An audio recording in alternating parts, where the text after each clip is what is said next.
دوم شیمی درمانی دوز سنگینم که در اصل از امروز دوز سنگین ترا شروع میشه.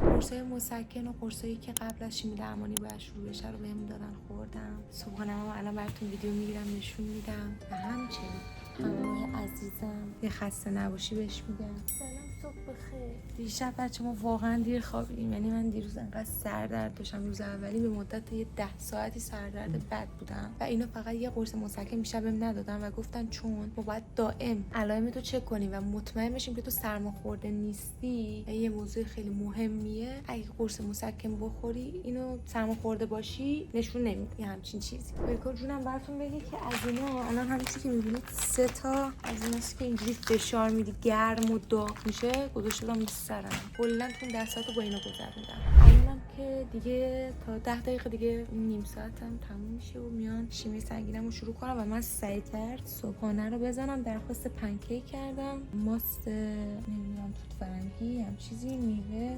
هندونه بردم و نسکافه و همین دیگه، با عسلم که دیگه ریختم روش. بچه این داروی روز دومم، بچه همینجوری اون روز اول بود، روز دوم که اینجا تیک اولشو زده 3 تا دارو دارم. داروهاش هم اسمش ایناست. پس فردام دوباره 2 تاشو دارم، روز بعدش هم روز چهارم 2 تا دارم، روز پنجم این 3 تا رو دارم. برهان کجاست؟ برهان خواب ساعت 11. من از ساعت 5 خوابیدم، ساعت 7 و نیمم بیدار شدم. 7 برهان ساعت 3 خوابیده و الانم که خوابه. بچه ها دارو دارم میزنن و من نمیدونم چرا همینجوریش فشارم پایین بود. آقا من بیدار شدم چون دیشب ساعت 5 صبح خوابیدم و 7 و نیم 8 صبح بیدار شدم برای شیمی. خیلی خسته بودم، اصلا وحشتناک جنازه شده بودم. بیدار شدم میبینم جا تره و بچه نیست، رفته خونه مثل اینکه دوش بگیره لباس برداره. چیپس هم اومده، یه چیپس برای من خریده بود این بغل و رفته و اینا هم غذامو دوباره برام آوردن که برم دستشویی برگردم بهتون نشون میدم. بریم اینم که حلوای قنده به قفسی سینم بنده. بچه مرسی که اینقدر پیام میدین، دمتون گرم. اصلا میام حوصله میکنم بشینم بخونم، انقدر شماها باحال با عشق، بعضیتون حتی با نمک طرف داشتیم کامنت برام گذاشته بود فرشت خدایی نکرده زبونم لاد اگه تو بمیری احساس میکنم یکی از نزدیکترین افراد خانواده‌ام مرده. یک نفر دیگه اومده بود ریپلای زده بود داداش تو بعد از این دعا نکن. ولی کلا باحالید دیگه، دمتون گرم. چون میخوام امروز صبحانه نهارمو رو صندلی اونجا بشینم بخورم. بچه بذار ببینیم چی داریم. هرچند خودم سفارش دادم. گوشت گوشت رو برای برهان سفارش دادم، سالمون برای خودم با تزیینات روشو داریم. موز گفتم چون سدیم خونم اومده پایین و یه سوپ و یه نسکافه که من سرد شده. اینم که ژل بلس و تمام. بچه‌ها ایشون هم اومد ولی یه جوری مشکوکیه. چی خریدی؟ از اینش فهمیدم. مرسی. دست درد نکنه. خواهش میکنم. دست درد نکنه، خیلی خوشگله. باشه بشین، باز نکرد. به نظر بیکلی کچلوه میاد. یا خدا من مون ندارم، این بچه نوزاده میزم اینو باید بزنم. از این لباسه خیلی دوست داشتم، نفهمم از کجا متوجه شد. فقط یه بار تو چنلم گذاشتم، یک بار که 2 تا استوری جلوش ازش گرفتم ولی خیلی خوشگله، خدا وکیلی قبول داریم. خب بچه ها میخواستم امروزم که صبح بیدار شدم انقدر حالم یکم یه جور بدی بود و اینا صدا شیمیمو کردم، من کلا چپه شدم دیگه، چون 2 روزم بود نخوابیده بودم، قش کردم همونجوری که گفتم. دعاما رو نتونستم امروز یه دعایی با هم انجام بدیم و از توی همین گوگل میگل پیدا کردم یه چند تا دعا که هر روز با هم دیگه بخونیم. دعای امروز من اینه که خدای من در هر ثانیه که میگذره بیشمار به من نعمت ارزانی کردی.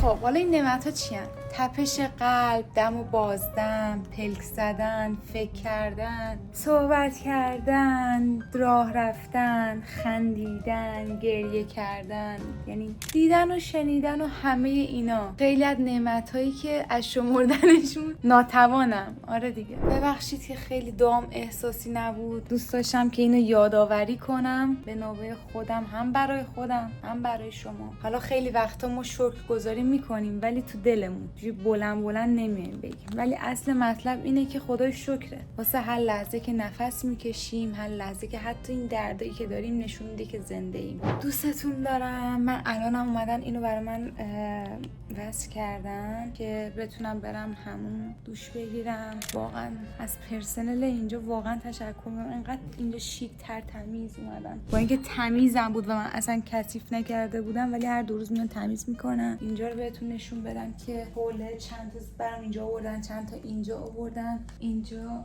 قسمت حمام حتی صندلی هم داره که اگه راحت خواستم بشینم بتونم بشینم. مایه رو گذاشتن که گفتن خیلی خوبه برای ضد عفونی بدنت فلان، یعنی می‌خواستی حتی بدنت هم بشوری با این بشور چون تو از هر آلودگی پاک میکنه. تازه لاکام زدم ببین.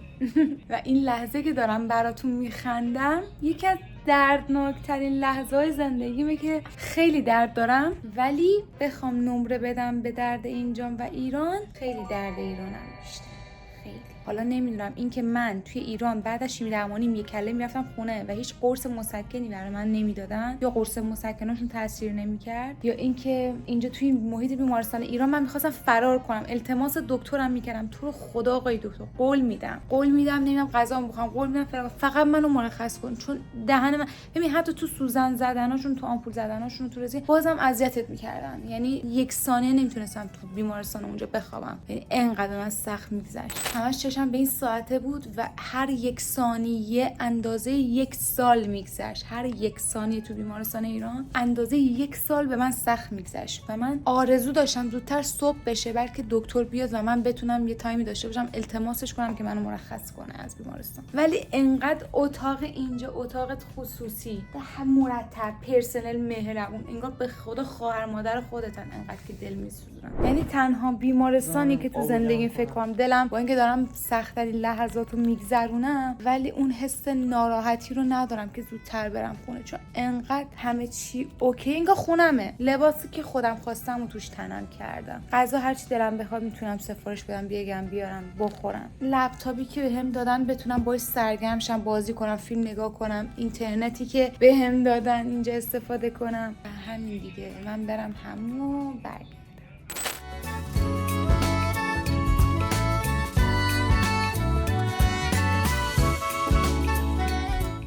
شاید باورتون نشه چون پرستار قرار بیاد تو اتاقم، مهدی رفته تو اتاق، تو کمد قایم شده، ساعت آخر 9:30 شبه و مهدی اونجاست. مهدی یک در بزن.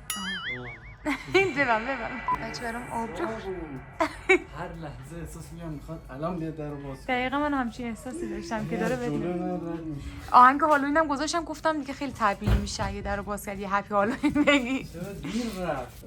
هر آن احتمال داره که بیاد. یهو میاد غافلگیر میشه. بریم نودل بزنیم بچه‌ها.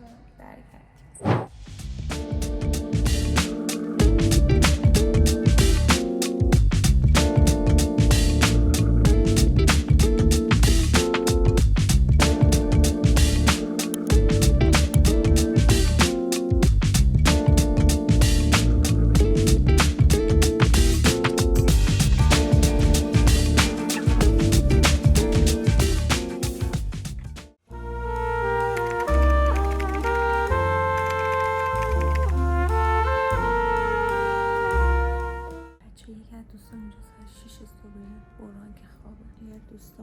زنگ زده، یعنی قرار با هم صحبت کنیم. دارم چمدونمو جمع میکنم که برم بیرون تو راه رو صحبت بکنم. اینم که در جریان دیگه این شلنگه، اینو میبینید یا نه، وصله به اینجا. دوستان دارم میرم سمت لابی. 2-3 ساعت دیگه شیمی درمانی روز 3 هم شروع میشه. اینو ببینید چجوری میزنیم. این ناریزه یه ساندویچ کره با روز زمینی و آب میوه، گفتن هر چی میخوای بگو دیگه، شیر و همه چی داشتیم، چند مدل آب میوه بود. من برداشتم اومدم اینجا این گوشه لابی نشستم و گوشی رو میزنم به این شارژر رو دیگه با دوستم برم صحبت کنم. خب نه داروی روز 3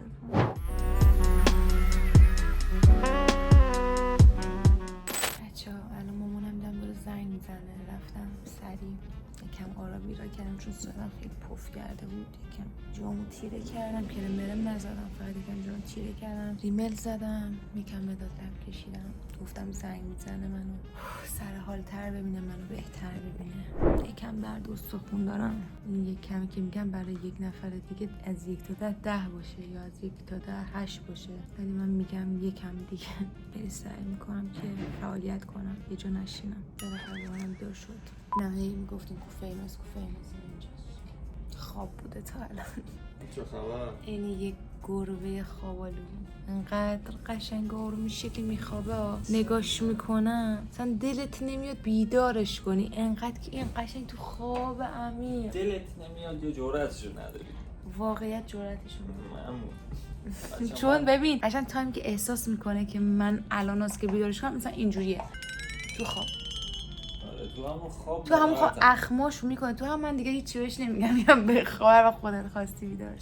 خدایا سپاس بیکران مرا بپذیر که تو را عاشق دیدم و غریبانه عاشقت شدم. تو را بخشنده پنداشتم و گنهکار شدم. تو را وفادار دیدم و بی‌وفایی نمودم، ولی هر کجا که رفتم سرشکسته بازگشتم. تو را گرم دیدم و در سردترین لحظات به سراغت آمدم، اما تو مرا چه دیدی که همچنان بخشنده و مشتاق بندت ماندی؟ خداوندا به دل نگیر اگر گاهی زبانم از شکرت باز میستد. تقصیری ندارد، قاصر است، کم می آورد در برابر بزرگیت. لکنت می گیرم واژه هایم در برابرت، در دلم اما همیشه ذکر و خیرت جاری است. تو را دوست دارم و بی نهایت سپاسگزارم.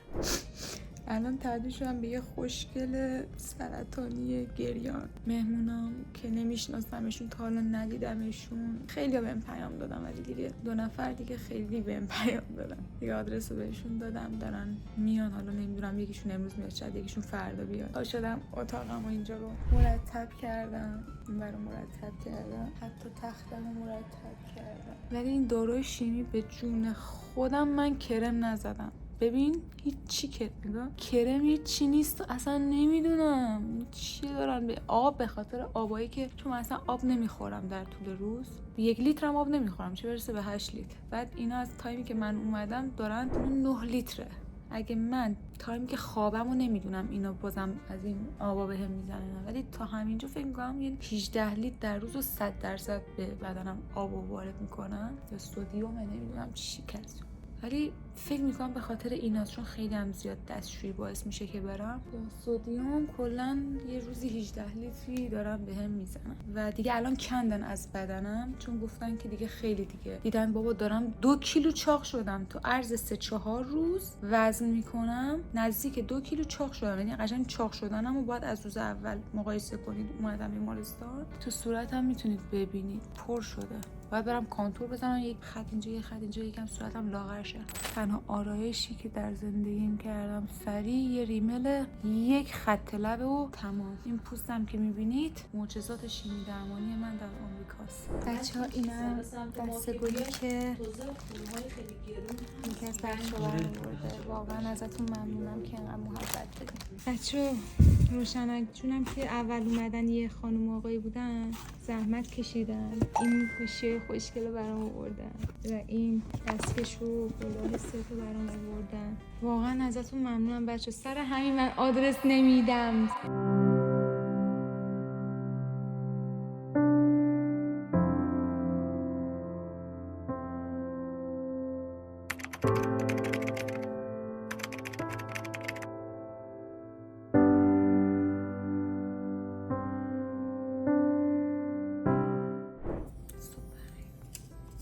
بچه هر روز قبل شیمی درمانی این 5 تا قرص رو بهم میدن بخورم، نمیدونم قرص چیه، بهم 10 بارم توضیح داد، واقعا نمیدونم. فقط میدونم یکیش برای اینه که میکروبی چیزی وارد بدنم نشست، اونای دیگه رو یادم رفت.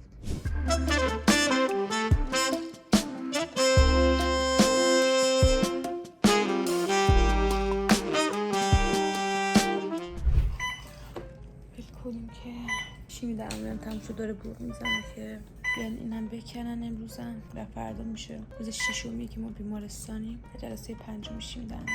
البته فعلا فقط یه دارو بهم زدن، باید بریم یه داروی دیگه هم بزنم. از روی تختم دارومو زدم، اصلا حال نداشتم. اینم اون تابلو سیاهی که دیروز اینا داشتم نقاشیش میکردم، فعلا سیاهه تا ببینیم چی میشه. ساعت 3 بعد از ظهر واقعا خیلی دلم میخواد سرحال تر بشم ولی نیستم. شیمیدرمانی امروز هم تموم شد. مهدی چند ساعتی اومده اینجا نشسته آبله آورده از این شیمیدرمانی آورده دستش درد نکنه. اما کیانش خانمیش هم زحمت کشیدن از این لباس خوابه آوردن که خیلی دوست دارم چون این لباسم کثیف شده. باید بریم بچه ها ببرم بشورن، خیلی لباسم کثیف شده. برم همون اینو عوض میکنم، خیلی خوشگله. یه دونه لوسیون بدنم برام گرفتن، دستشون درد نکنه. چطوری؟ داری ویدیو ما نگاه میکنی؟ آره ویدیوی از اینا بکن. هم که داری ویدیو خودمون رو نگاه میکنی. من فهم این پسر یوتیوبرم خیلی باحاله، دیدین آمریکا. منم میبینم من مسیرشون رو خیلی بعدش دیگه من اینا درد دروغه به نظر من. اینا گیریم داشت. اینا فیکه همه. آره فیکه. الان جدیدن هم میگه دوست دخترم مریض اینا. این پول چیکار میکنه یوتیوبرای جدید؟ این از قدیم اما کیانوش اومده گفته خیلی نقاشیش قشنگه، آسمونش که آبیه خودم فعلا این اومده گفت نه خیلی خوب کشیده. گفتم عمو کیانوش این نیست اینه، این سیاه است. آها رو سیاه میخوای چیزی بکنی. نه یکم دیروز حالم بد بود سیاه کردنش، حالا بعداً ببینم باید چی کارش کنم. خیلی حالم بد بود دیروز، این یه جوری گریه کرده بودم اینجا. 3 تا پرستارا پریدن اومدن تو اتاق، بنده خدا پشماشون ریخته بود. من نمیتونستم آروم شم، برای خودم گریه میکردم. این بدبختا هم میگفتن مثلا دستشون مونده بودن رو من بذارن بغلم کنن نکنن بگن، همینجوری فقط خوشسد اینجوری کردن. غذای ایرانی کشیده بدجور دیگه. گفتم برین از رستوران عمو منصور برام غذا بگیرید، گوشتی برنجی نمیدونم سالاد شیرازی. بچه‌ام از خدا خواسته یعنی منتظر بودن من بگم. من دلم باقالی پلو میخواست. چه کوالیتی داره من آیفون. خیلی وقت اصلا غذا ایرانی. بچه منم باید ویدیومو با آیفون بگیرم. چقدر خوبه به خدا. گوپرو خیلی ریده است. اینا هم گفته من تا گفتم اول یه دونه باقالی پلو با مایچه شد 2 تا. بعد مریم گفت منم میخوام شد 3 تا. دیگه الان میرم بگیرم بیان بخوریم.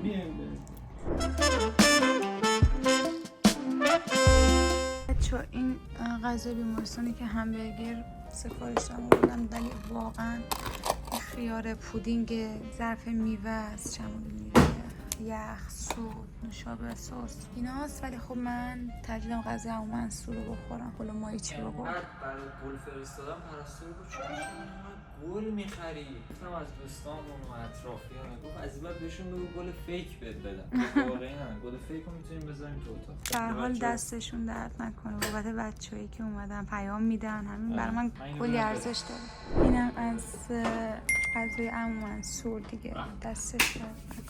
جان 5 روز من غذا نخوردم. اجازهتون من همین لباسای جدیدم رو سریع افتتاح کنم. میخوام برم همون و لباسیونم بزنم ببینم چجوریه که عمو کیانوش و خانومش اینو برام گرفت. من آماده شدم گفتم به ایشون که بیا بریم یه دوری بزنیم داخل بیمارستان، یکم قدم بزنیم، یکم راه بریم.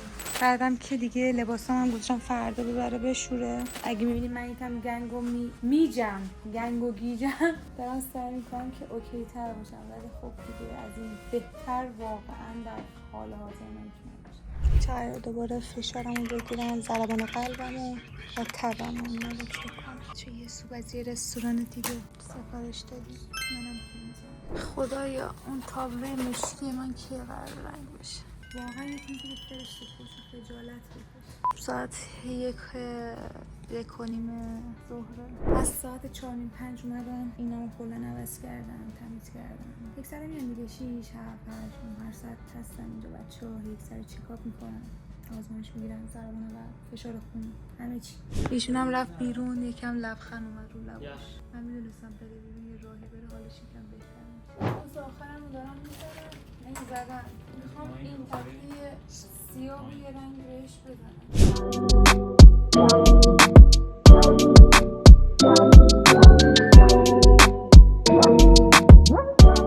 چرا داری با دست میخوری؟ بابا این خیلی سخته، اصلا نمیشه با قاشق چنگال اینو خورد. روی ایرانی ها رو داری میبری. دنده خوب تا حالا خوردی؟ هر سامان شما گراز میزدیم به خوردیم تو جنگل. گوشت آهو خوردیم.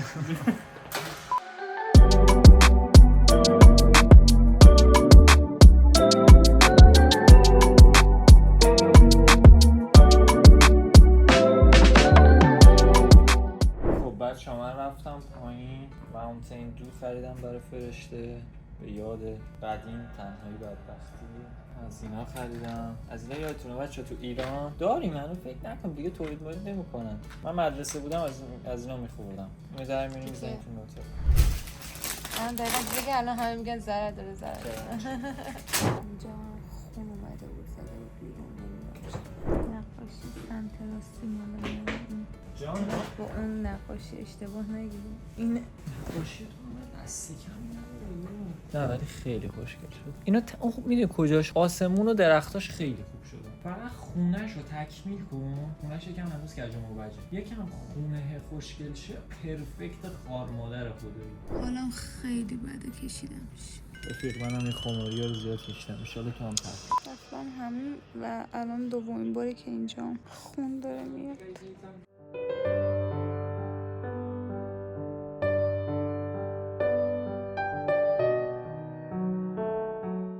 دلم برای فرشته قبلی تنگ شد. چند روز انقدر زندگی بی معنا نشده بود برام تو کل عمرم. خیلی